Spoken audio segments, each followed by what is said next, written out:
In this video, we're covering the installation of Insignia's second generation twin rectangular shower cabin. Levelling the tray is literally the first step in the build of your shower, and it's incredibly important this is done before anything else. To level the tray, push it into its final resting position, then use a spirit level and see where the bubble sits. If it sits in between the two lines, perfect. If not, what you need to do is to lift the tray up onto its side and change the elevation of the adjustable feet by either screwing them in or unscrewing them. Lock this new height into position by tightening the nuts on each feet you've changed, and then push the tray back into its final resting position. Once again, use the spirit level and see how level your tray is now. Keep repeating this process until your tray is completely level. Once it is, you're ready to start the build.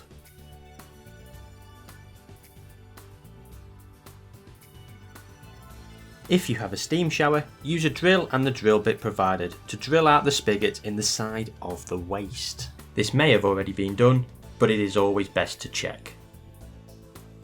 To fit the waste, take the chrome cap out and unscrew the inner part of the waste. Take the main body of the waste and the rubber seal and place it under the tray, then screw the inner part of the waste in from above. For ease, lift the tray up onto its side so you aren't hampered by the floor.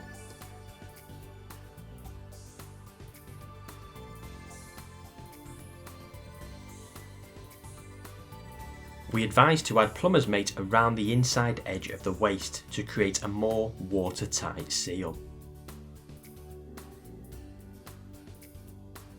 To apply the RubberGum, firstly, open the RubberGum and trim off the required amount for the raised sections of the tray. You can use a knife, or if you find it easier, scissors. Place RubberGum face down on the raised sections, then remove the greaseproof paper and you're done. It's as easy as that.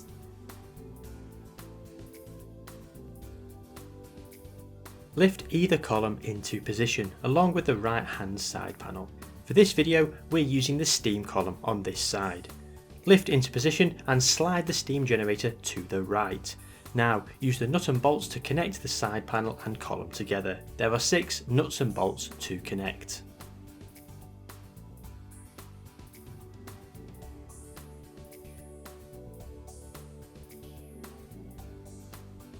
Retrieve the riser rail from the accessories box and slide the chrome cap off by pushing upwards.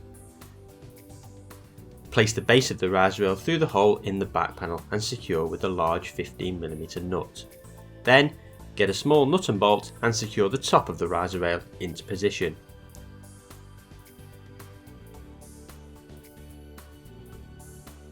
Replace the chrome cap to complete the install. To fit the glass shelf, first retrieve one of the chrome finished shelf brackets. This will fit on the inside of the shower with a bolt and rubber washer. Screw the white threaded grub screw into the base of the chrome bracket. Do not screw it all the way in, just enough so it doesn't fall out. We will tighten this later when securing the glass shelf. Place the bolt through the bracket and place the rubber washer on the other side. Now locate a second rubber washer, a metal washer and a nut. These go on the rear of the shower to secure the bracket in position. Now, insert this through the hole in the back panel and place the rubber washer, metal washer, then the nut on the rear of the panel to secure into position. Use a Phillips head screwdriver to tighten. Repeat this process for the other side.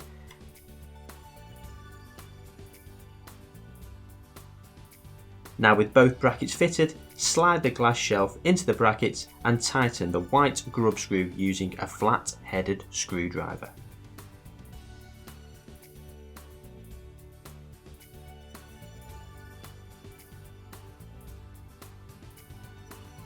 Lift the back wall into position and slide the steam generator to the left to allow the column and back wall to connect.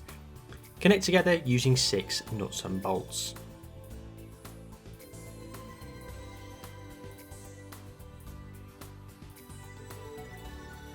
Lift the left column into position and connect using 6 nuts and bolts.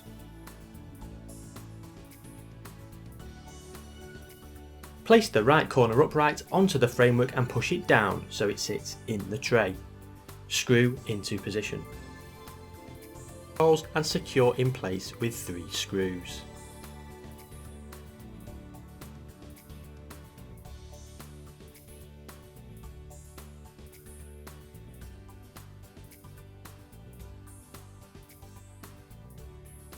When connecting the framework, it's important to know which rail is which. The top rail is longer from top to bottom and the bottom rail is shorter. The top rail also has a square 90-degree edge, whilst the bottom rail has a curved 90-degree edge. On the bottom rail, the curved 90-degree edge faces down and sits in the tray. On the top rail, the square 90-degree edge also faces down. It's important to note the left upright is thicker and has a channeled recess for the door magnet. This must be installed in this orientation.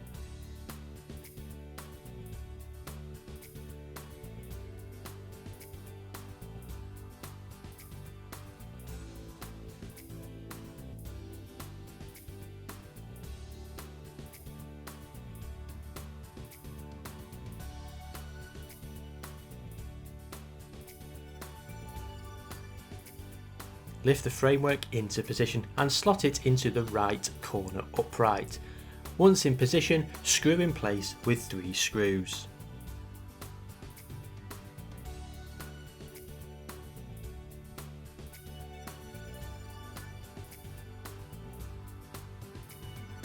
Place the left corner upright into position on the framework and attach with 3 screws.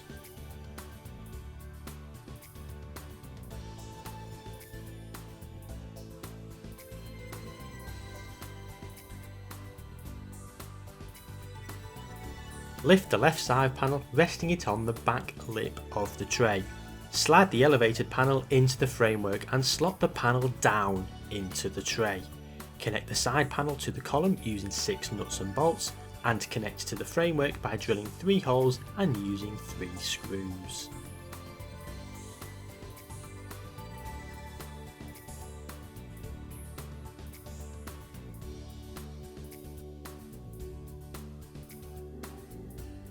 Lift the roof into position and pull it forward, slotting it into the cutouts in the upright, and ensure it is sitting on the lip of the top rail and the side panels. Screw the roof into position from the rear using 5 screws.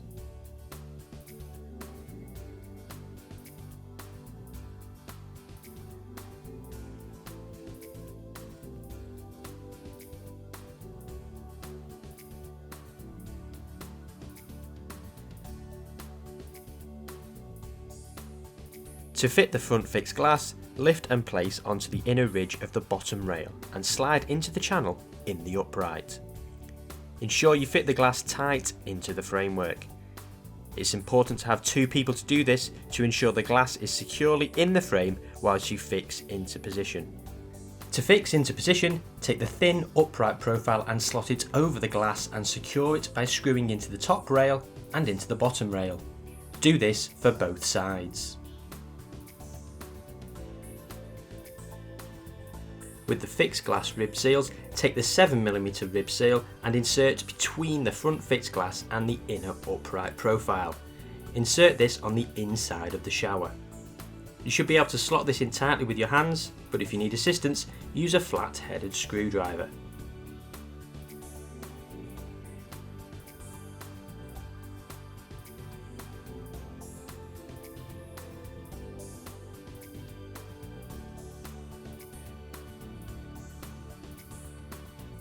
Next, take the 12mm rib seal and insert between the front fixed glass and the outer upright profile.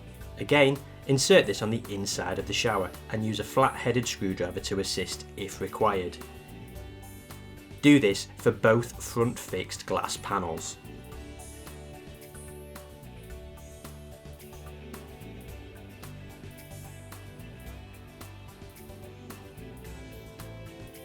With the fixed glass rib seals, take the 7mm rib seal and insert between the front fixed glass and the inner upright profile. Insert this on the inside of the shower.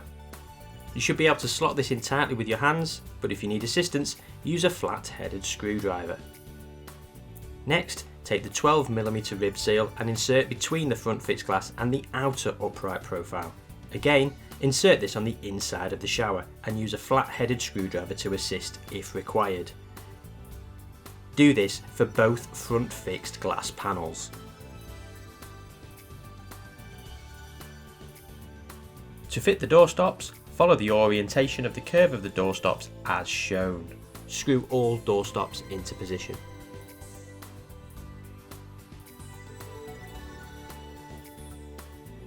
To fit the door handles, simply unscrew the two small circular inner handles to separate the pieces.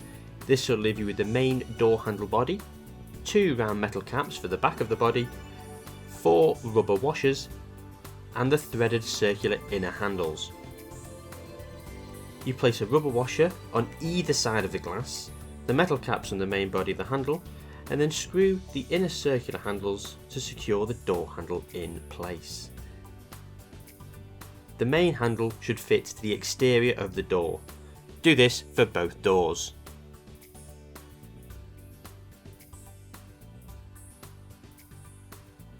There are 2 types of wheels in your pack, one spring loaded with a push button and one without. The wheels with the push button are for the bottom of the door, and the wheels without for the top. On the back of the wheels there is a screw holding it all together. Remove this screw to reveal 4 parts: your backplate, 2 rubber spacers, and the main body of the wheel. To fit, place the body of the wheel and a rubber spacer on the outside of the door, with the other rubber spacer and the backplate on the inside of the door, then secure all in place with the screw.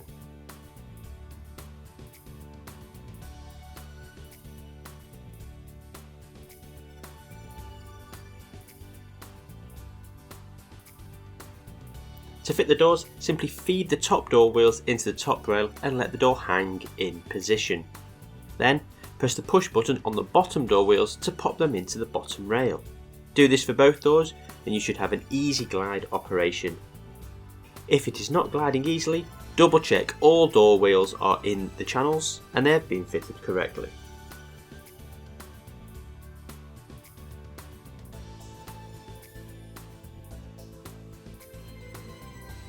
To fit the seals, push firmly onto the glass. The seal with the flap is for the rear of the door, and the magnetic seals are for the front of the doors.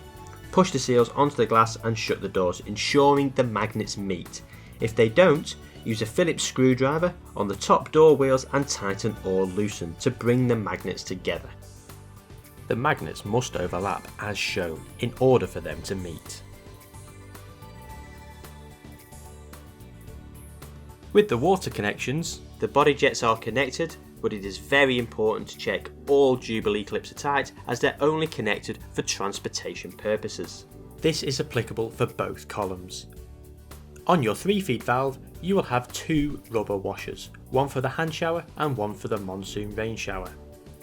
Insert the washers into the brass threaded connectors and screw into the water feature. The shorter hose coming horizontally from the side of the valve is for the hand shower, and the longer hose coming vertically from the top of the valve is for the Monsoon rain shower. Tighten up with pump pliers until watertight. Do not over tighten. Check the Jubilee clips are in position over the hose and on the brass connections. Ensure they are tight and secure on both the hand shower and the Monsoon rain shower. For the 2-port valve, simply repeat the process for the hand shower.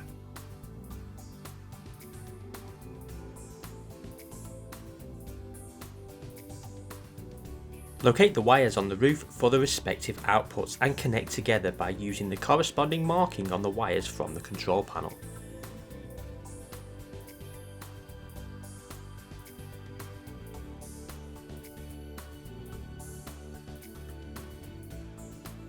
To connect the waste hose, simply screw it onto the waste outlet under the tray.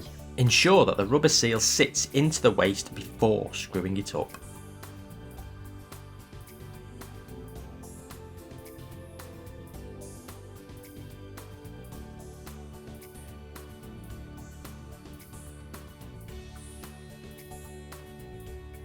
Push the PVC hose onto the waste spigot and tighten in place using the Jubilee clip.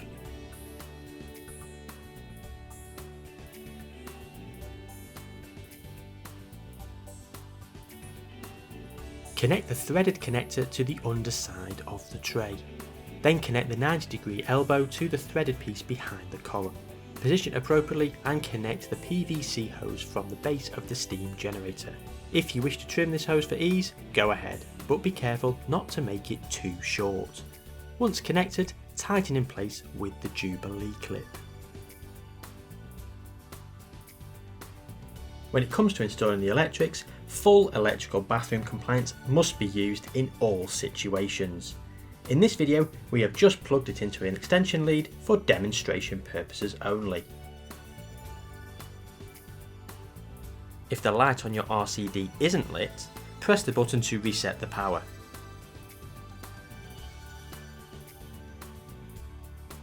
Now to remove any excess rubber gum from under the back panels, column or framework. Once the shower build is complete, you may notice some rubber gum protruding from these 3 items. To create a clean aesthetic finish, simply take a knife and make a cut down the edge closest to the panel, column or framework. Then simply pull away the excess, leaving you a neat and tidy finish. Use a sharp clean blade for a nice clean cut. Failure to do this may cause snagging on the rubber gum, leaving a rough, uneven finish. Push the shower back into its final resting position. Always push from the base, never from the glass or framework. For those with a platinum shower, insert your floor and stools. And that's our video. If there's any other how-to content you want to see, let us know in the comments section below. And to stay up to date with all of our video content, give us a subscribe.